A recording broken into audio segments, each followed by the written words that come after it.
Sir, basically, I come from a Sayyid family. I don't believe in that, but yes. तो मेरे घर में, मेरी फैमिली में हर बंदा पीर है, ठीक है। हम्म। और कुछ के और कोई यार लाख थोड़ी लाख थोड़ी सी मेरी फॉलोअर्स हैं, बात कुछ सुन के लो, क्या है मैं ना दरबार। मेरी बात सुनो। मैं खुला डुल्ला आदमी हूँ, थोड़ी सी मेरी बात सुन ले। ये जो सैयद होते हैं ना, ये हमारे सरदार होते हैं। आजकल ये बड़ी बातें होती हैं कि सैयद जो है ना, अगर वो बात तो उसके खोलनी है सर, सॉरी। मैं सुन, थोड़ा सुन लो, थोड़ा सुन लो। तो बात ये होती है कि यस। लोग आजकल कहते हैं कि जी सैयद अगर जुआ खेलता है, सैयद अगर ये शराब पीता है तो उसकी, वो काहे का सरदार है या काहे की उसको फजीलत है। मैं कहता हूँ, बात किसके घर पे कर रहे हो? देखो ना, बात जाती कहाँ है। बात ये है कि मेरा बच्चा जो है ना, वो मेरा बच्चा है। नबी हो या कोई इंसान हो, एक चीज में हमें यकसा रखा गया है कि जो अपना अहले खाना होते हैं वो सबसे ज्यादा अजीज होते हैं, अपनी औलाद सबसे ज्यादा अजीज होती है। तो अहले बैत जो हैं, वो हजूर सल्लल्लाहु अलैहि वसल्लम के खानवादे में से हैं। उनका उनका मुकद्दस घराना है और वो हमारे लिए सरदार हैं हमारे। तो इसलिए मैं कहता हूँ कि हमने जब हमारे आगे सैयद आते हैं ना, तो हमने उनकी रिस्पेक्ट करनी होती है। ये रिस्पेक्ट हम आप सल्लल्लाहु अलैहि वसल्लम की ज़ात मुबारक की कर रहे हैं। हम उनकी उनकी इनहेरिटेंस है, उनकी एक एक उनका नस्ब चलता हुआ आ रहा है। और हमारा इससे कोई बदला, हमने इज्जत में क्या है, मतलब कोई क्या सैयद के आगे शराब रख देंगे? नाउजुबिल्लाह, अगर वो कहेगा तो नहीं रखेंगे। सैयद जो है, जो अहले बैत हैं, वो हमारे सरदार हैं। तो आप बादशाह हैं जनाब, आपको अल्लाह ने दी है बादशाह। अब ये आपका इम्तिहान है कि आप इसमें फिर अपने आप को लेके कैसे चलते हैं आगे। ये आपका इम्तिहान है। बात ये है सर, बेसिकली फैमिली में हर बंदा पीर है, बहुत बड़े पीर हैं, कलंदरी और पूरे हम्म। पूरे सिलसिले हैं। हम्म। तो बात ये है सर कि मैं इन सब चीज़ों को बैकवर्ड समझता था। मैं बहुत ही मोटिवेटेड और यो टाइप का बंदा था, कूल किस्म हम्म। का था। हम्म। लेकिन सर, मैं 22 ईयर्स का था जब मैं लाहौर पढ़ रहा था। मैं इधर से नहीं, बेसिकली अभी भी लाहौर ही रह रहा हूँ। तो हम्म। मैं इधर यूनिवर्सिटी पढ़ रहा था काफ़ी देर से। हम्म। तो लाइफ टुक अ टर्न, ठीक है। चीज़ें खुल के सामने आने लगी हैं और पता चला कि आई मीन एक occult प्रैक्टिसेस हो रही हैं फैमिली में, और एक रियलिटी, एक होता है ना कि बंदे वो की तो होती परसेप्शन हैं बदलने। हर घराने में। जो भी घराने दरबारों वाले घराने होते हैं, उनमें ऑकल्ट प्रैक्टिस लाजमी है, मस्ट टू डू है। और घरों की औरतें बहुत ज़्यादा करती हैं, मर्द भी करते हैं, औरतें सबसे ज़्यादा करती हैं। सब वो एक एक होता है ना कि मोहल्ले लेवल पे हो रही हैं, एक होता है एक बहुत ही बड़े लेवल पे, लाइक एक अनदर मैट्रिक्स बनाई हुई है आपने ना। हम्म। तो उसमें वो चल रही हैं, और बहुत ऊंचे लेवल की एक आमिल होते हैं, एक जादूगर होते हैं, वो हम्म। दूसरे टाइप के लोग। हम्म। तो वो जादूगर टाइप के लोग हैं। तो बेसिकली मुझे मारा गया, मुझे बांधा गया जब मैंने बगावत की। हम्म। मुझे दरबारों पे बांध दिया गया, मुझे मारा गया, मुझे मुरीदों ने मारा, पता नहीं क्या कुछ किया। फिक्स करने अपनी की जान कोशिश की बचा, ना आपको। फिक्स की। मैंने कहा नहीं, मैं तो हिते हूँ, मैंने तो नहीं किसी जिन से मांगना, किसी दरबार के आगे नहीं झुकना, मैंने तो किसी कब्र को नहीं चाटना। हम्म। और ठीक है, किसी इफरीत से नहीं मांगना, किसी जिन से नहीं मांगना, किसी की हेल्प माशाल्लाह। नहीं चाहिए। अब लगे हैं ना शाह जी, अब लगे हैं ना सैयद, माशाल्लाह। ये ग्रेस होती है सैयद। लेकिन सर, आई मीन जिन्हें मैं शुरू से सैयद समझता था कि ये सही सैयद है, इन्हें मैंने हम्म। फॉलो करना है, इनके पास पे चलना है, वो तो नहीं निकले ना। तो बेसिकली ये हुआ, फिर क्या होता है? फिर ये होता है कि इधर यू आर विद अस और अगेंस्ट अस। हम्म। ठीक है, ये फैमिली की तरफ से आया। ठीक हाँ। है। तो फिर उसके बाद फिर फाइनेंशियली वीक कर दिया गया, बहुत ही कट ऑफ हम्म। कर दिया गया। मुकातिया दोस्त भी किया गया, वेल, सुन्नत पूरी की गई आप पे। सर मैंने आपकी एक वीडियो देखी थी जिसपे आपने कहा था कि वो मुसीबत किस पे नहीं है, जिसपे आपने नबी अलैहिस्सलाम की हम्म। मिसाल दी थी, टाइप वाली। वो हम्म। कसम से मेरा दिल चीर दिया था ना उस बात ने। हम्म। हम्म। तो जमीन हिला दी गई, घर से हम्म। निकाल दिया गया, हम्म। डिग्री 8 सेमेस्टर तक छुड़वा दी गई। हम्म। ठीक है जी, ये में एक पैसा नहीं है, दर हम्म। बदर कर दिया गया, लाहौर आ गया, हम्म। और जॉब्स की जिधर भी जाता हूँ। अब मसला ये है सर कि एक मिनल जिन्नती वन नास वाले जो शयातीन है ना, हम्म। वो बेसिकली शो अप कर देते हैं ना, hmm. Sometimes at their willing. Hmm. I mean जब वो चाहते हैं, वो मेरे सामने शो हो जाते हैं। मैं चाहे दुनिया के किसी भी कोने में हूँ, शयातीन इंसानों के मेरे सामने शो अप करते हैं कि we are part of the gang. ठीक हम्म। है, तो वो मुझसे कॉप अप नहीं हो रहा। उसके बाद मुझे पैनिक अटैक्स आने शुरू हो गए, मुझे वो स्लीप पैरालिसिस होता है जो, हम्म। डीमंस आने शुरू हो गए, और वो सोते हुए जागना, और डिप्रेशन। एक माँ बाप का सबसे छोटा बेटा, हम्म। लाडला, हर चीज, हर ख्वाहिश पूरी हुई हुई, और एकदम से सड़कों पे दरबदर कर दिया गया। हम्म। तो वो डिप्रेशन सर, अब मैं, आपने कहा कि एक्सेप्शंस आर देयर, जो हम्म। माँ बाप की फर्माबरदारी की बात कर रहे थे। हम्म। हम्म। तो मेरे सामने एक तो नबी अलैहिस्सलाम की हदीस भी है, मुझे हम्म। पता है इस हदीस। हम्म। दूसरी तरफ इब्राहिम अलैहिस्सलाम भी हैं। जी जी। ठीक है, तो मुझे अब ये डिफ्रेंशिएट नहीं कर पा रहा मैं।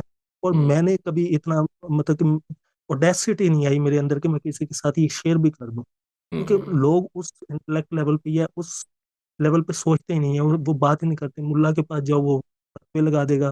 हम्म। किसी लिबरल के पास चले जाओ, वो मानेगा ही नहीं।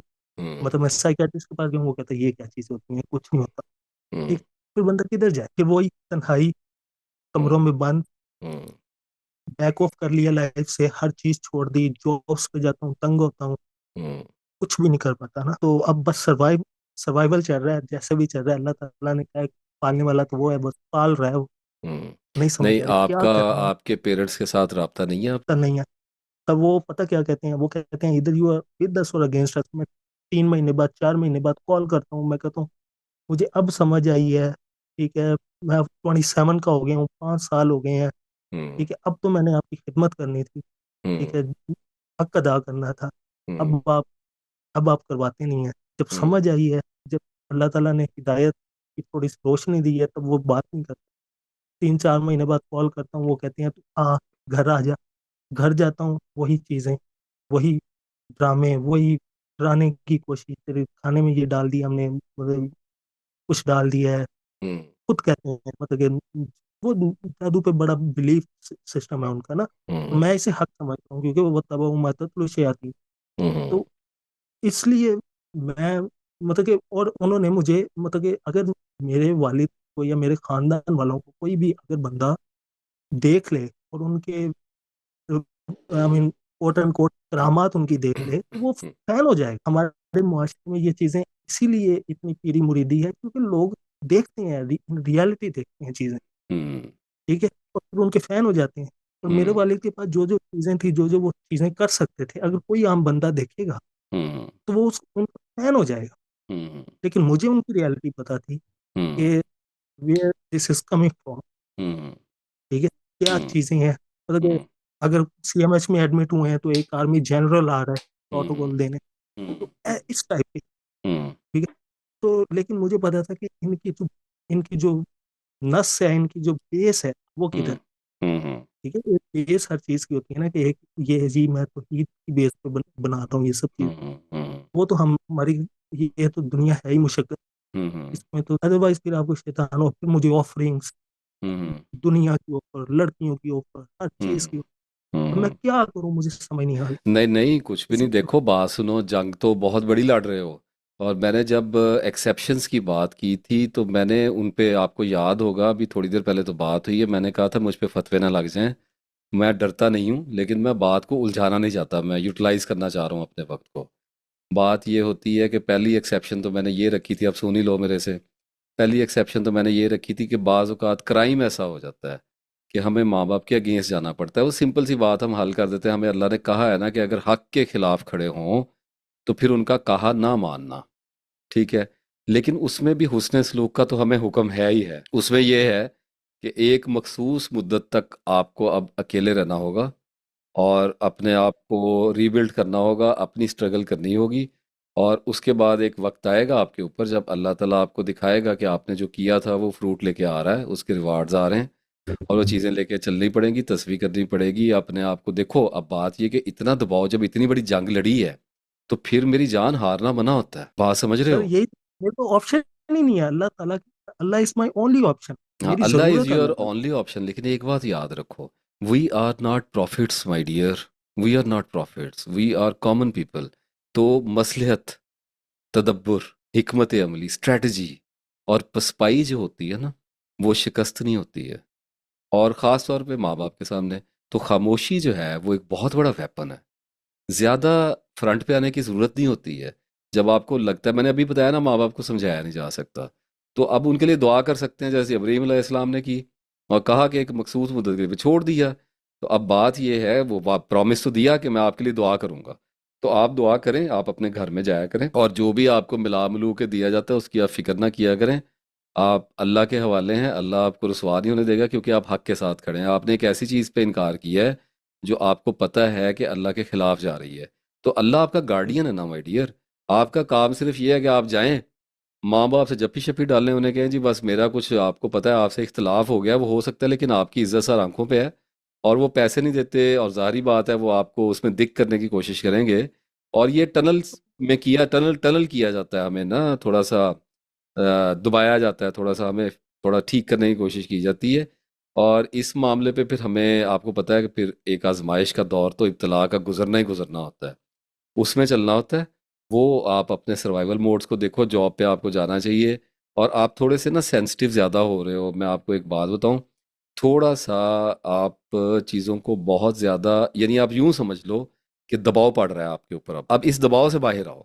जंग जो होती है ना, देखो, जंग में डिप्रेशन नहीं होता, जंग में आप कॉन्शियस डिसीजन के साथ जाते हैं कि इसमें मार काट होगी, अदरवाइज आप खड़े नहीं हो सकते वहां पे। वहां पे कोई सॉफ्टनेस नहीं है, वहां पे गर्दनें उतर रही हैं, ब्लड शेड चल रहा है, भूख और अफलास और सफ़र और थकान और शोर और हाहाकार और घोड़ों के दौड़ने की आवाज़ें और तलवारों की झनकार और चीखें और पुकारें और लाशें और कटे फटे अज़ा। It's all about battle field my dear, and you are a man, so behave like a man and be a man my dear. अब खड़े होना पड़ेगा ना। अब जब खड़े होगे तो फिर चोटें तो लगनी है, लेकिन कॉन्शियसली खड़े हो जाओ कि गिरना नहीं है। और अल्लाह को कह दोगे या अल्लाह मुझे गिरने ना देना, मैं तेरे नाम के पीछे खड़ा हुआ हूँ, मैं नहीं गिरना चाहता। और अल्लाह कहेगा ठीक है मैं नहीं गिरने देता, लेकिन उठो, तो उठना है ना फिर। और जॉब्स भी करनी है, अपने फ्यूचर को भी बनाना है। क्या होगा, ज़्यादा से ज़्यादा मजदूरियाँ करनी पड़ जाएंगी, रेडी लगाई है मैंने, अल्लाह मेरा जानता है, सच बता रहा हूँ, अल्लाह के नाम पे बता रहा हूँ। मेरे फादर की 45 साल से बड़ी बाइज्जत फार्मेसी है हमारे सिटी में। मैंने उस दुकान के आगे भरे चौक में 6 महीने फट्टा लगाया हुआ है, ठीक है। कोई डरने वाली बात नहीं होती। रोने बैठ गए तो मार देगी दुनिया सर, एक दफा गिरे, एक दफा पता लग गया कि इमोशनल हो, कि एक अनलिमिटेड इन्फिनिट हो जाओगे। एक जगह आ जाती है कि बंदा हैरान होकर कहता है कि मुझे अल्लाह के सिवा हरा कौन सकता है, इंसान के अंदर इतनी ताकत कहाँ से आ गई, मुझे इतनी कैपेसिटी अल्लाह दे देता है बंदे को। क्या हुआ है, जब फट्टा लगा गया तो थोड़ा सा एक साइड पे जाके रो के बाहर आ गया, दोबारा आके खड़ा हो गया फट्टे के आगे। किसी ने पूछा, अल्हम्दुलिल्लाह खड़े हैं बस। और मैं आपको सच्ची बात बता रहा हूँ, मैंने जिस दिन फट्टा लगाया था ना, उससे अगले दिन सारे बाजार में मेरा नाम इज्जत से लिया जा रहा था। और जिस दिन मैंने फट्टा लगाया था ना, उस दिन लोग मुझे अजीब नज़रों से देख रहे थे। उस उन नज़रों में तरस भी था, थोड़ी कराहत भी थी, थोड़ी बेचैनी भी थी, और थोड़ा पागलपुने की एक सनद भी थी मेरे लिए ना, कि ये पता नहीं किस तरह का बंदा है। लेकिन उससे अगले दिन मेरे वालिद को ये कहा जा रहा था कि इस बच्चे ने हमें हैरान कर दिया, इतना कस्टमर आया मेरे पास। तो पता क्या बात होगी, नमरूद की बात हो गई ना, कि साजो सामान के लश्कर के साथ, कुरान में लिखा है, जब शान शौकत के साथ निकला बाहर, तो उस बस्ती के जवानों ने कहा कि हाय शाय हम काश हमारी किस्मत इसके जैसी होती। और कुछ समझदार अक्लमंद लोगों ने कहा कि ऐसी बात ना करो जो अल्लाह के गजब को दावत दे। असल तो वो है जो तुम्हें अल्लाह की तरफ से अता किया जाए, और अल्लाह से उसकी मगफरत मांगो और बख्शिश मांगो, मतन उसका ये है। और फिर वही हुआ कि उससे उसी शाम को उसको जब जमीन में धंसाया गया, कारून को, तो उन्हीं लोगों ने, वही दुनिया कह रही थी कि या अल्लाह शुक्र है हमारी किस्मत इसके जैसी नहीं है। तो आप जब अल्लाह पे ट्रस्ट करते हो ना, तो अजायब वल गरायब नजर आते हैं। तो अब आप ही अपने मोटिवेटर हो, और जिस सैयद को आप ढूंढते हो, आपने, आपकी बातों में एक बड़ी टेक्निकल बात है कि आपने मुझे कहा कि मैंने आपको कहा अब लगे हो ना सैयद, तो आपने कहा कि वो तो ऐसे नहीं है ना जो जिनकी आपने बात की, the others, we are talking about the others. तो माय डियर, वो सैयद जिसको आप समझते हो कि वो सैयद होता है, वो पता कौन होता है? मैं बताऊं आपको, वो आप होते हैं जी। जनाब। वो आपने बनना है, वो आपके ऊपर आपका सच आजमाया जाएगा। हर इंसान का सच और झूठ उसके अंदर आजमाया जाता है, उसी के अंदर लेबॉर्ट्री पे टेस्ट होता है, उसी का कॉन्सेप्ट, उसी का फेथ उसके साथ चलता है, उसी के साथ जिंदा होता है और उसी के साथ मरता है। तो अपनी डेस्टिनी को फाइंड करो, मिलेगी। आई am giving you my words, मिलती है, सब कुछ मिलता है। तस्बीह ना छोड़ो, कुरान पाक को ना छोड़ो, नमाज को ना छोड़ो, और गिरोगे, गिरने से मसला नहीं है। चोट लगती, धक्का लगता है, गिर जाते हैं, ह्यूमन थिंग है। पत्थर लगता है, हाय निकलती, इसमें कौन सी बात है? अल्लाह को पता है हमारा। असल बात यह है, उठना है। अल्लाह मारे बंदे को, बात समझ रहे हो? अल्लाह मारे, बंदे ना मार दे, बंदे पागल ना कर दें। ये बात याद रखना मेरी। अल्लाह की पनाह में आने का मतलब ये है कि या अल्लाह, अब जब सब्र नीयत कर लिया है ना कि अब सब्र पे रहना है, तो ऐसा सब्र करें कि आसमानों पे मकबूल हो जाए, हैरत से देखा जाए आसमानों पे कि ये कैसा सब्र हो रहा है ज़मीन पे। और कोई बात नहीं, अल्लाह दिनों को लोगों के दरमियान में बदलता रहता है, सो आपके भी बदलेगा। आपके लिए गुड न्यूज़ है, ये हो नहीं सकता कि आप अल्लाह के नाम पे कोई जंग लड़ें और अल्लाह आपको बाइज्जत ना करे। ये वादा है अल्लाह का कि वो आपको बाइज्जत जी। करेगा। ये Nasir Iftikhar is not a motivational speaker, Nasir Iftikhar is not a psychologist, Nasir Iftikhar is not a psychiatrist, I am your brother and I am giving you my words कि अगर आपके इम्तिहान चल रहे हैं तो देते जाओ इम्तिहानों को, दीवानों की तरह देते जाओ, गिरना मत। अपने फिनांसिस को पकड़ो, जंग लड़ो। और भूख काटी, 4 4 दिन 5 5 दिन फाके काटता था। और 15 साल तो ऐसे गुजरे हैं कि 1 रुपया जेब में नहीं होता था, 100 100 रुपया रोज मांग के अपनी जिंदगी गुजारता था। और मुझे याद है जब मेरी शादी हुई है तो मेरी जो बच्ची थी उसका कभी कभार दूध लाने के लिए एक बार तो हम मियाँ बीवी को पूरे घर में सिक्के भी ढूंढने पड़े थे। तो इसमें कौन सी खुदतरसी की बात है, इसमें कौन सा, ये टफ बहुत है। असल बात ये कि जब ये गुजर रहा होता है ना तो ऐसे लग रहा होता है कि जैसे ये कभी खत्म नहीं होगा, ये नॉन एंडिंग है, ये मुस्तकिल हो गया। ये शैतान है। और इसलिए बार बार कहता हूँ कि कुरान में हमें एविडेंस दिया गया है कि वो जो डराता है और मायूस करता है वो शैतान होता है। तो अभी आप पे ऊपर दबाव आ रहा है, इसका मतलब है कि devil is feeling so satisfied कि लो जी, आहिस्ता आहिस्ता ये जंग तो लड़ रहा था। लेकिन जंगें जो होती है ना उनके बारे में एक याद रखना एक बात, जंग, हिटलर ने कहा था कि जंग में दाखिल होने का तो दरवाज़ा होता है, इसमें से निकलने का कोई दरवाज़ा नहीं होता। और अगर ये तो मैंने बात कुछ मुझे, कश्तियां जला दी हुई। हाँ, जब कश्तियां जला दी हैं तो अब जंग आपकी लगी हुई है ना, अब इसको अल्लाह खत्म करेगा। आपका काम सिर्फ लड़ना है और आप बने ही लड़ने के लिए हो। जब आपको बनाया ही वॉरियर है तो आप सारी जिंदगी लड़ते रहो, आपको परवाह ही नहीं होनी चाहिए जंग शुरू कब होती है खत्म कब होती है, रिजल्ट क्या निकलते हैं, माले गनीमत क्या आता है, सुरखरुई कैसे दी जाती है, तख्तों पे कैसे बिठाया जाता है, क्या होता है, आपको ये सारी चीजें कंसर्न नहीं है। जब आप जंग में है ना और आपके सामने मद्दे मुकाबल आया हुआ है, अब माँ बाप से लड़ाई नहीं हो सकती। आपकी सारी जंग जो है वो अपने आप के साथ है। अपने आप को स्टेबल करना है, एक ऐसी जगह पे आ जाओ जहां पे आपको पता हो कि मैं अपने फिनांसिस को अल्लाह ताला के फजल और करम से देख रहा हूँ और अपना गुजारा कर रहा हूँ। आएगी गुर्बत, आएगी, कोई बात नहीं, काट लेंगे, इसमें कौन सी बात है, हमारे नबी सल्लल्लाहु अलैहि वसल्लम ने नहीं काटी, इसमें कौन सी बात है। बहुत अच्छी बात। वो अल रहीकुल मखतूम थी, उसमें से एक वाकया आपको सुनाता हूँ ताकि आपके लिए काफ़ी हो जाए और सुनने वालों के लिए भी जिनको कुछ दुख या रोग लगे हुए हैं ना, उनके उनको पता चले कि बला, जब आप सल्लल्लाहु अलैहि वसल्लम ने फरमाया ना कि तुम में सबसे बड़ी बला यानी कि मुसीबत मेरी मुसीबत है, तो वो क्या चीज़ थी। एक दफ़ा फाके से थे आप सल्लल्लाहु अलैहि वसल्लम, हज़रत आयशा रज़ियल्लाहु अन्हा ने भी तो फरमाया ना, एक दफ़ा कोई आप सल्लल्लाहु अलैहि वसल्लम के विसाल के कुछ साल बाद भुनी हुई बकरी की रान आई। तो हज़रत आयशा रज़ियल्लाहु अन्हा ने उसको देखा रान को और फरमाया जब तक आप सल्लल्लाहु अलैहि वसल्लम हमारे दरमियान हयात रहे तो कोई 3 दिन शायद ऐसा कहा कि मुतसिल हम पे ऐसे नहीं गुजरे जब फाका ना हुआ हो। तो अब इस मामले में वो फाके पे थे तो हज़रत फातिमा रज़ियल्लाहु अन्हा के घर आए, अपनी बेटी के घर के, देखूं शायद कुछ खाने के लिए हो, ऐसे जैसे मैं भूखा हूं तो अपनी बेटी साथ ही घर है तो वो तो चला जाऊंगा, एक ही तरह के तो हालात होते थे। तो वहां पे जब गए, पता नहीं सुनाने कैसे होते हैं, ये समझ से बाहर हो जाती है चीज़। तो गए तो जाके पूछा, सबसे पहले तो पूछा वो आगे हमारे शहजादे नहीं थे वहाँ पे जो सरदार हैं हमारे, इमाम हसन और हुसैन अलैहिस्सलाम अजमाइन। तो पूछा कहाँ गए, तो हज़रत फातिमा फरमाने लगी कि 2 दिन के भूखे थे तो आप बेचैन हो रहे थे बहुत ज़्यादा। और रिवायत में तो शायद मैंने ये भी पढ़ा कि मैंने हंडिया भी रखी थोड़ा इनको ललचाने के लिए, लेकिन कंट्रोल नहीं हो रहे थे, भूख है, बच्चे बिलबिला रहे हैं, छोटे होते थे उस वक्त। उनके वालिद जो है ना अली रजी अल्लाह ताला अलैहि सलाम, वो उनको लेके गए हैं बाहर गली में, शायद कि कुछ देर के लिए इनका दिल लग जाए। तो आप सबने फरमाया कि अच्छा ठीक है, और निकले गली में देखने के लिए, नाना है पीछे तो आएगा। तो देखने के लिए निकले जब वो एक यहूदी का बाग था और मदीने में खजूर की फसल उतर रही थी और खजूर हर खासो आम को दस्तयाब थी, बहुत अर्जा थी, फसल थी, सीजन था।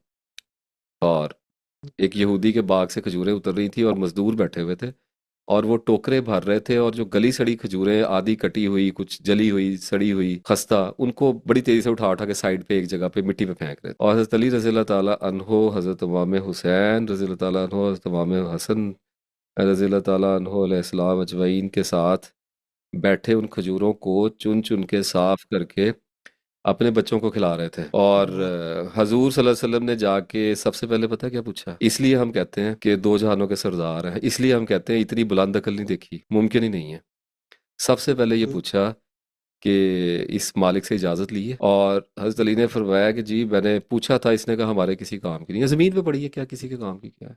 तो आपसे ने कहा अच्छा फिर ठीक है, और खुद भी फिर कुछ साफ करके वहां से उठा के खाई। तो जब हम ये सारी चीजें देखते हैं ना, तो हमारा नशा हरण हो जाता है, हमारी अक्लें ठिकाने पे आ जाती हैं, हमें अपनी औकात ऐसे दिखाई देती है जैसे हम नाशुक्री की इंतहाओं पे खड़े चीखते चिल्लाते बेशुमार गुमराही की दलदलों में फंसे हुए लोग हैं। और इसीलिए तो सीरत पढ़ने का कहा गया, इसलिए तो कहा गया कि तुम्हारे नबी सल्लल्लाहु अलैहि वसल्लम की जिंदगी में तुम्हारे लिए सैंपल पड़ा हुआ है, वहां से लिया करो।